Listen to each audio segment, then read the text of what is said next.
The coffee in my hand had gone cold an hour ago, but I couldn't bring myself to move.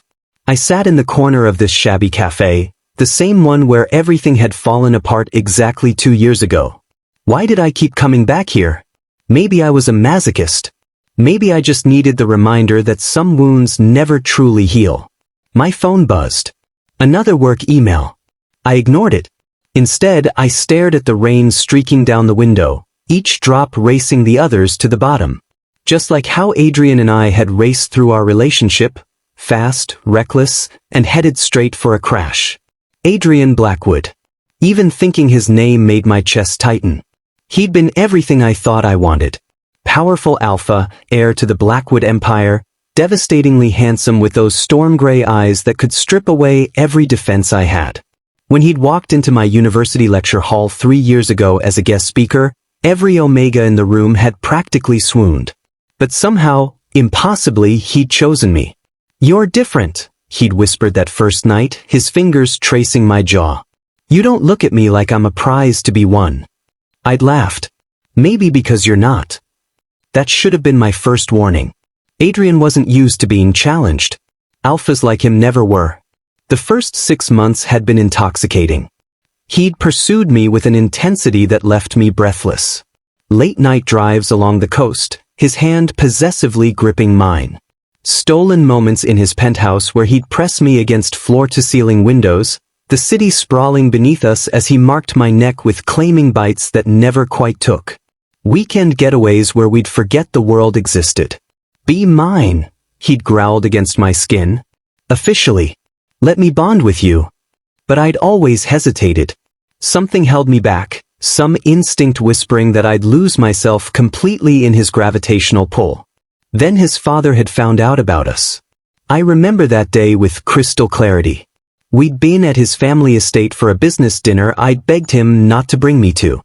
His father, Richard Blackwood, had taken one look at me, an Omega from a modest background studying literature, of all the impractical things, and his expression had curdled with disgust.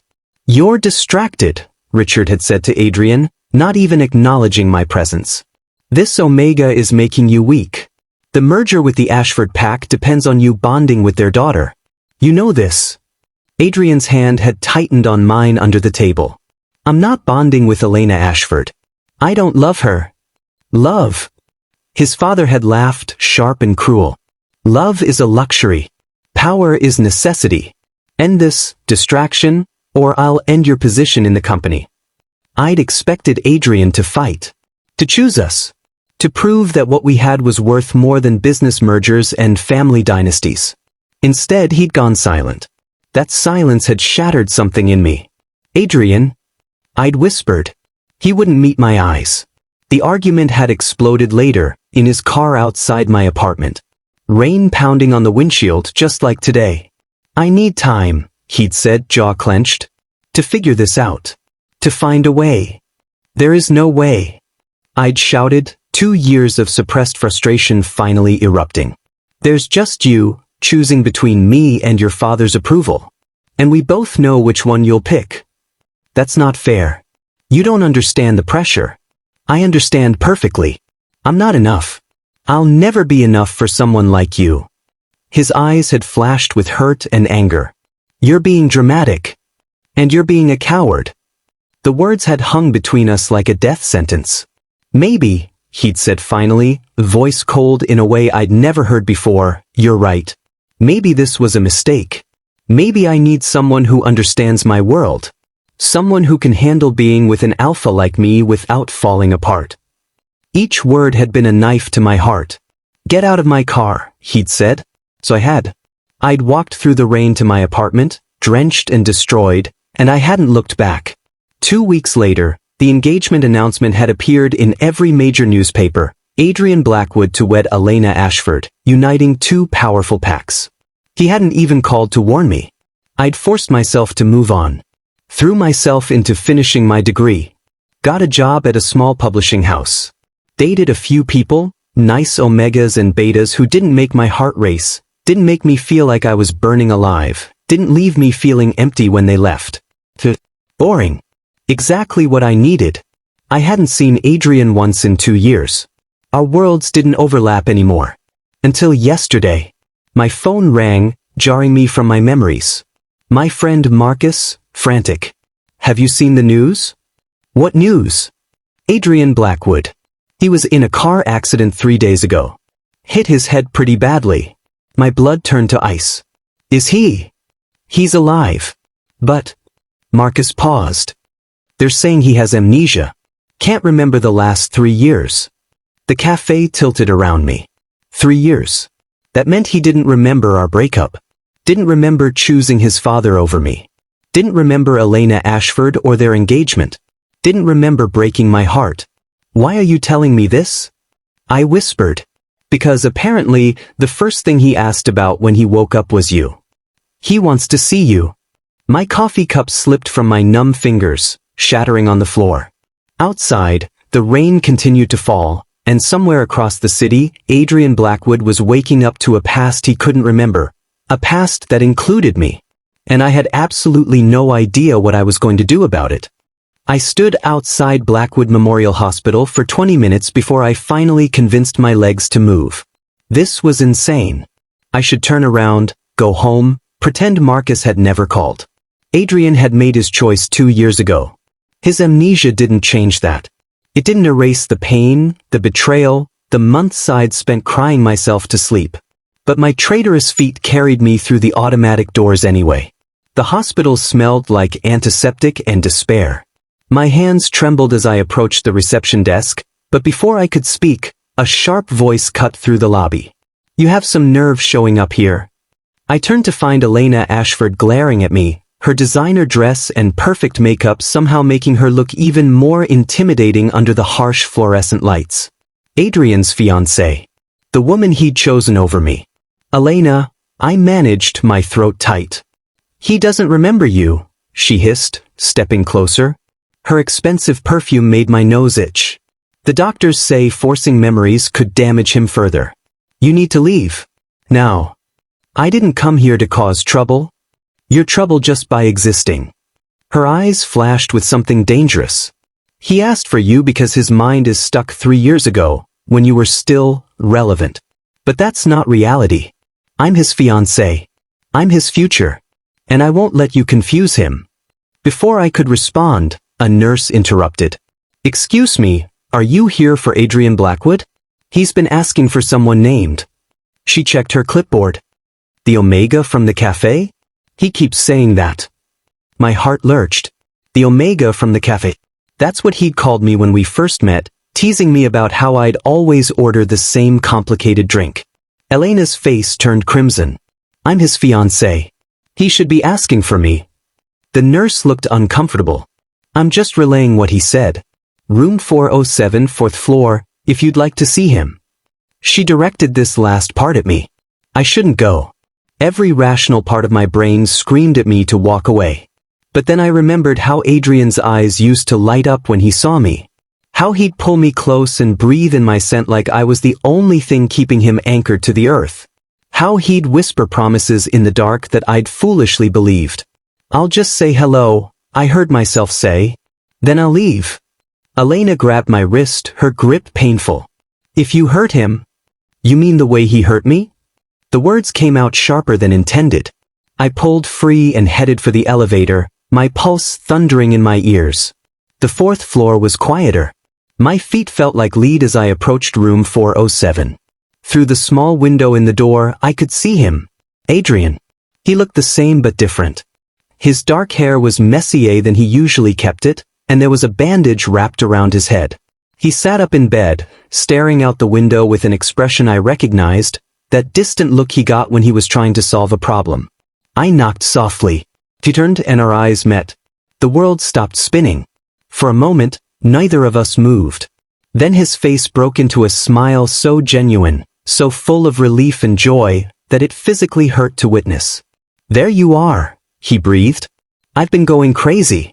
They kept saying you'd come, but you weren't here, and I couldn't remember your number and... He stopped abruptly. Why are you crying?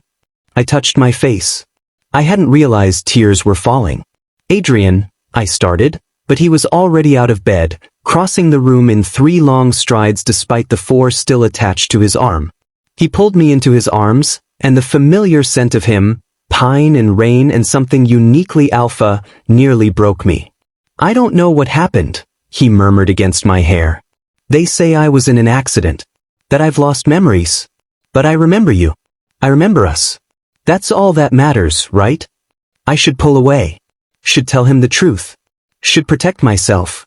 Instead, I let myself have this moment, just for a second, pretending we were still those people who'd been happy together. Then I stepped back. Adrian, there's something you need to know. Wait. He cupped my face, thumb brushing away my tears.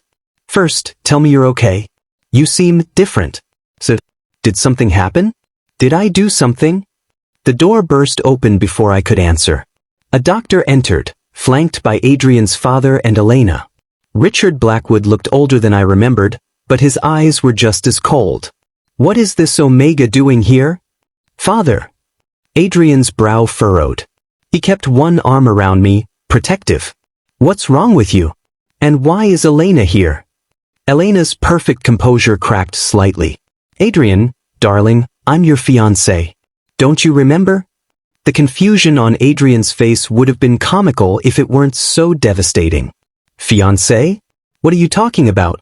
I'm with... He looked down at me, and the trust in his eyes made me want to die. Mr. Blackwood, the doctor intervened, perhaps we should discuss this privately. Your memories from the past 3 years are missing. There have been significant changes in your life. What changes? Adrian's arm tightened around me. We're together. I love... He paused, looking at me with sudden panic. We're still together, aren't we? Tell me we're still together. The room fell silent.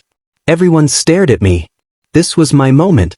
I could tell him the truth, that he'd chosen his father's approval over me, that he'd gotten engaged to Elena, that he'd broken my heart so thoroughly I'd thought I'd never recover. Or I could lie. Adrian, Richard said coldly, you and this Omega ended your involvement over 2 years ago. You're engaged to Elena Ashford. The wedding is in 3 months.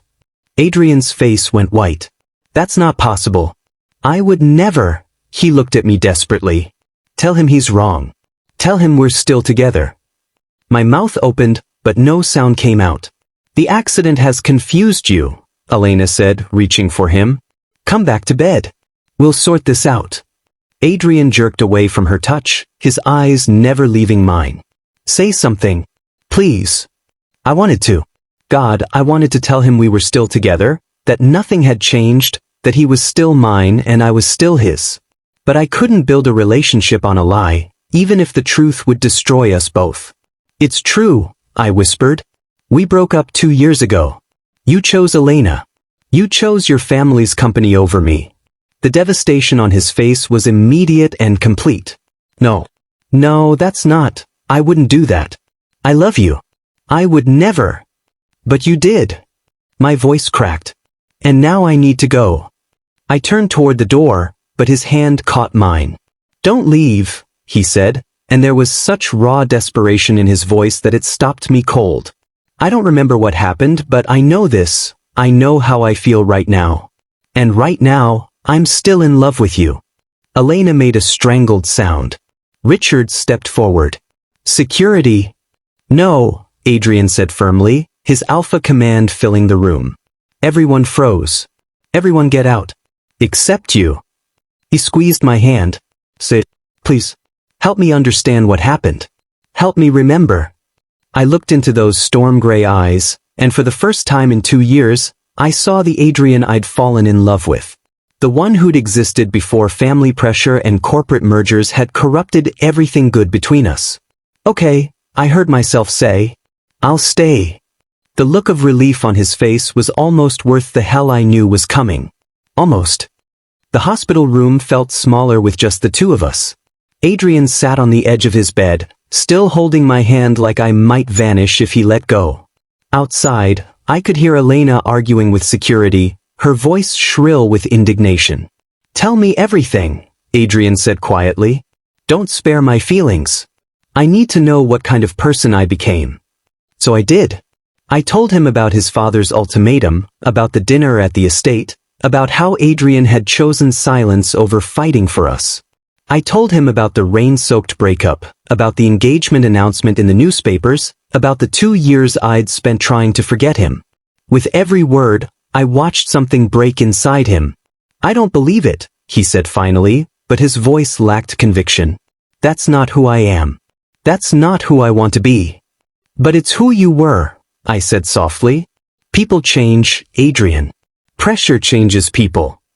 He stood abruptly, pacing the small room like a caged animal. "Then I don't want those memories back. If remembering means becoming that person again, the one who hurt you, I'd rather stay like this." "You can't mean that." "Can't I?" He turned to face me, and the intensity in his eyes made my breath catch. "I feel like I've been given a second chance. A chance to do things right this time. Don't I deserve that? Don't we?" "There is no we," I said, even as my heart screamed the opposite. "You're engaged to Elena.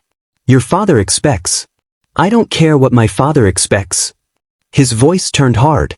"I'm 27 years old. I can make my own choices." "You said that before too. Then you chose differently." The words hung between us like a challenge. Adrian's jaw clenched, and for a moment, I saw a flash of something, frustration, maybe anger, cross his features. Then it was gone, replaced by determination. "Let me prove I'm different this time. Give me a chance." "Adrian." "1 month," he interrupted. "Give me 1 month to show you I mean it.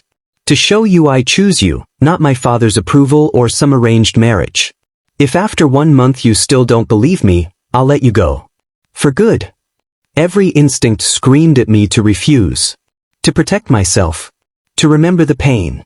But looking at him now, seeing that desperate hope in his eyes, I felt my resolve crumbling. 1 month, I agreed, and immediately regretted it. The next 3 weeks were simultaneously the best and worst of my life. Adrian threw himself into courting me with a single-minded intensity that left me breathless. He broke off his engagement with Elena. Her screaming phone call to me had been terrifying, and faced down his father in a confrontation that apparently ended with Adrian threatening to walk away from Blackwood Industries entirely. "Family company be damned," he told me afterward, his knuckles still bruised from where he'd punched a wall. "I won't make the same mistake twice." He showed up at my apartment with coffee every morning. Left notes in my bag when I wasn't looking. Took me to small, hidden restaurants instead of the flashy places he used to prefer. It was like he was trying to prove he valued me over appearances, over status. And God help me, it was working. We'd be walking through the park, and he'd grab my hand, pulling me close. "Tell me something," he'd say. "Something from before. Something that made you happy." So I'd share memories, our first kiss under the stars, the time he'd surprised me with a picnic on my birthday, the way he used to read to me when I couldn't sleep. And with each memory, I'd see something flicker in his eyes. Recognition? Longing? I couldn't tell. But there were darker moments too. Sometimes I'd catch him staring at nothing, his expression troubled. Once, I found him in my apartment at 3 in the morning, sitting on the floor surrounded by old photographs he'd somehow obtained. "I'm trying to remember," he'd whispered. "Trying to understand how I could have been stupid enough to let you go." "Maybe you should stop trying," I'd said, settling beside him. "Maybe some things are better left forgotten." "Is that what you want? For me never to remember?" The question had trapped me. Because the truth was complicated. Part of me wanted him to remember, to face what he'd done and truly understand the pain he'd caused. But another part of me, the selfish, scared part, wanted him to stay exactly like this. Devoted. Present. Then came the dinner that changed everything. Adrian had insisted on cooking for me at his penthouse. I'd been nervous about returning to that space, full of ghosts and memories, but he'd promised it would be different. The apartment was different. He'd redecorated, removing all traces of the cold, corporate aesthetic his father had preferred. Now it felt warm, lived in. Like a home instead of a showcase. "I've been thinking," Adrian said as we ate. His cooking had improved, another change from before. "About us. About the future." My fork paused halfway to my mouth. "I know you're scared. I know you think I'll revert to who I was once my memories return. But what if they don't return? What if this is who I am now? Would you consider Would you let me bond with you? I nearly choked. Adrian, we've only been doing this for 3 weeks. I know it's fast. But I also know what I feel. And I felt it the moment I saw you in that hospital room. He reached across the table, taking my hand. I love you. Memory or no memory, I know that much is true. My heart hammered against my ribs. This was everything I'd wanted 2 years ago. Everything I'd dreamed about during those long, painful nights alone. But something felt wrong. Ask me in a week, I said finally. After your 1 month is up. If you still feel the same way, we'll talk about it. He smiled, relieved, and pulled me close. I'll still feel the same way. I promise. That night, as I lay in his arms listening to his steady heartbeat, my phone buzzed with a text from an unknown number. We need to talk about Adrian. There are things you don't know. Things from before the accident. Meet me tomorrow at the Riverside Cafe. 2 p.m. Don't tell him. Dr. Sarah Chin. I recognized the name. Adrian's neurologist. My blood ran cold. What could she possibly need to tell me that Adrian couldn't know? I looked up at him, already asleep, peaceful in a way I'd never seen before the accident. And I realized with creeping horror that I'd been so focused on protecting my heart, I'd never stopped to ask the obvious question. What if Adrian's amnesia wasn't an accident at all? What if someone had wanted him to forget? I arrived at Riverside Cafe 15 minutes early, my stomach twisted in knots. Dr. Chen was already there, her face grave as she gestured me to sit. Thank you for coming, she said, sliding a manila folder across the table. I've debated telling you this for weeks, but after seeing Adrian yesterday for his checkup, I knew I couldn't stay silent. My hands trembled as I opened the folder. Medical reports. Brain scans. And then, my breath caught. A toxicology report. What am I looking at? Adrian's accident wasn't random, Dr. Chin said quietly. Someone tampered with his car's brake line. And the head trauma, while real, shouldn't have caused memory loss this extensive. We found traces of a drug in his system. Synthetic amnesia-inducing compounds. Very rare, very expensive, and very illegal. The cafe spun around me. Someone drugged him? Who would?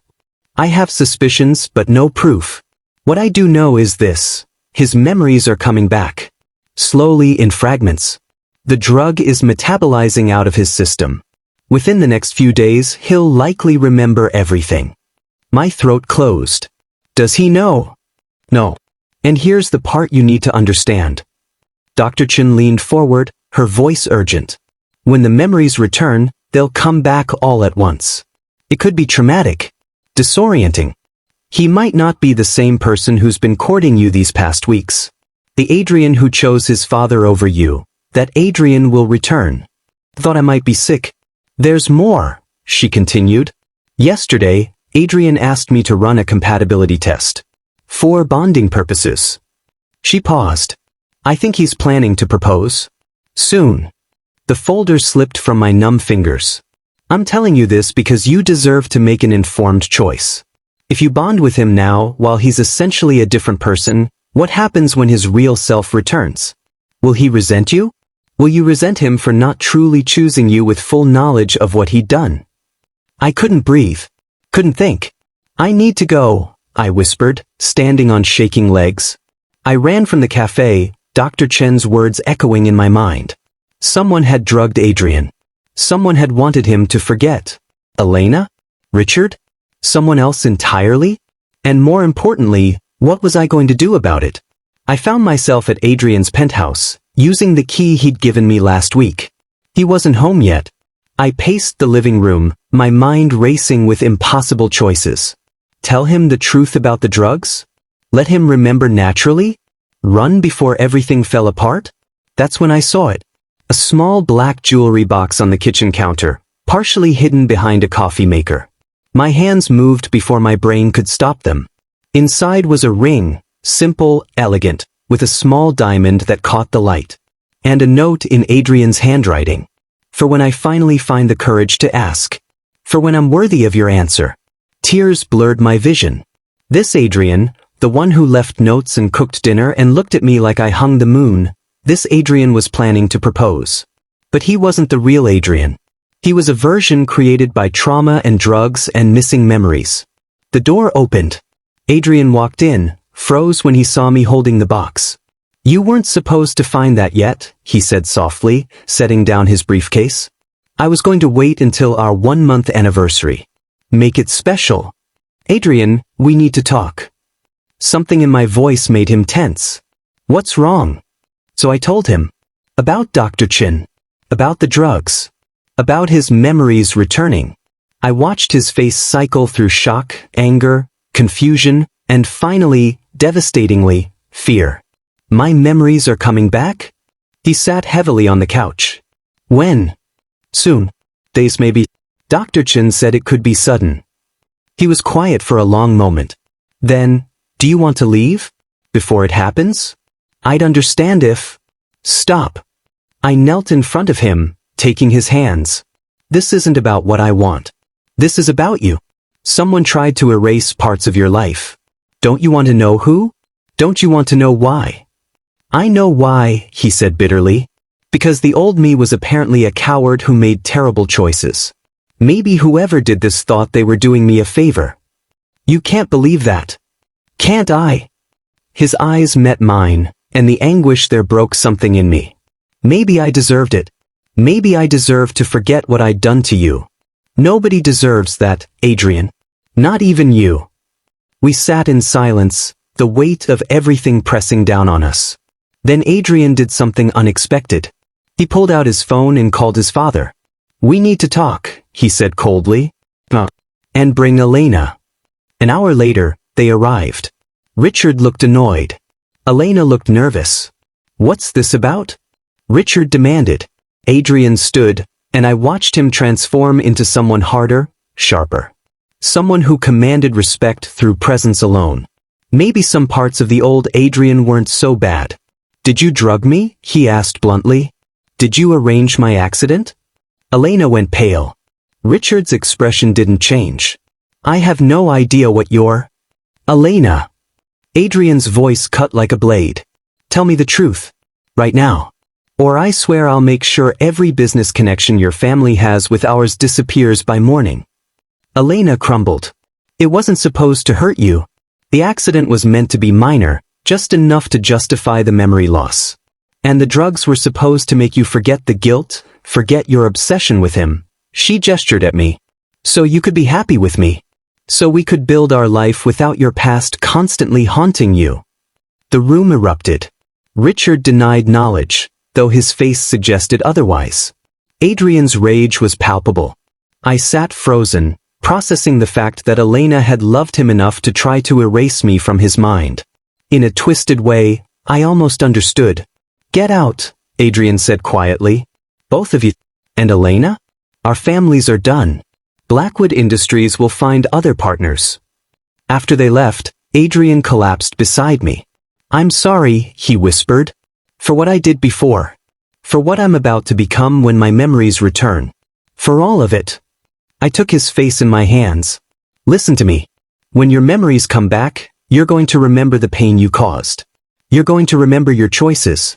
And yes, you're going to have to live with that. But you're also going to remember these past few weeks. Remember that the person you are right now, the person who chose me over everything, he's real too. He's part of you. What if he's not enough? What if I remember and realize I can't do this? Then I'll let you go," I said, even though it killed me. "But I think you're stronger than you believe. I think you can be both versions of yourself, the one who makes mistakes and the one who fixes them." He kissed me then, desperate and tender, like I was oxygen and he was drowning. 3 days later, I was at work when my phone rang. "It's happening," Adrian said, his voice strained. "The memories. I can feel them coming back. It hurts. Everything hurts." "Where are you?" "Home. Can you? I need you here. Please." I ran. I found him on the floor of his penthouse, shaking, tears streaming down his face. I held him as 2 years of memories crashed through him like a tidal wave. Held him as he remembered choosing his father. Remembered hurting me. Remembered every terrible decision. Held him as he broke apart and slowly, painfully, put himself back together. When he finally looked at me, I saw both versions of Adrian in his eyes. The one who'd failed me and the one who'd fought for me. "I'm so sorry," he said, his voice wrecked. "For all of it. I understand if you can't forgive me. If you want to leave. But I need you to know, both versions of me, past and present, love you. I'll always love you." I'd spent 2 years hurting. 2 years healing. 2 years learning to live without him. But looking at him now, broken and whole, past and present, flawed and trying, I realized something. Love wasn't about perfect choices. It was about choosing to try again, even when it terrified you. "Ask me," I said softly. "What?" I pulled the ring box from my pocket. I'd carried it with me since finding it, unable to let it go. "Ask me what you wanted to ask." Understanding dawned in his eyes. "I don't deserve." "Nobody deserves anyone," I interrupted. "But I choose you anyway. Both versions of you. So ask me." His hands shook as he took the box, as he opened it, as he looked at me with everything he'd lost and found again shining in his storm-gray eyes. "Will you bond with me? Will you let me spend the rest of my life proving I can be the person you deserve?" I thought about all the pain, all the mistakes, all the ways we'd broken each other and ourselves. Then I thought about second chances, about growth, about love that survived even when memories tried to erase it. "Yes," I said, and meant it with every fiber of my being. "Yes." When he kissed me, when he slipped the ring on my finger, when he pulled me close and whispered promises I finally believed, I knew we weren't the same people who'd broken up 2 years ago. We were better. We were us rewritten.